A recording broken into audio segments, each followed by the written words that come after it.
Спортсмен из Кыргызстана Азат Таштанбеков увозит домой золотую медаль Кубка Колмар по масс-рестлингу, состоявшегося во Владивостоке в рамках Восточного форума. В финале он победил трехкратного чемпиона мира из Якутии Павла Черноградского. Организовать площадку для неолимпийских видов спорта стран АТР предложил министр по физической культуре и спорту Якутии Иннокентий Григорьев. В работе площадки участвовали главы олимпийских комитетов России, Японии, Республики Корея, герой Российской Федерации, трехкратный олимпийский чемпион по греко-римской борьбе Александр Карелин и другие.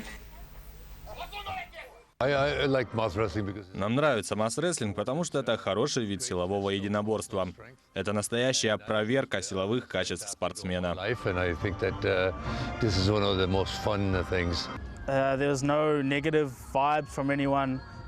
Во время поединков ни от одного из соперников я не испытал негатива по отношению к себе. Я испытывал только положительные эмоции. Здесь все стараются помочь друг другу.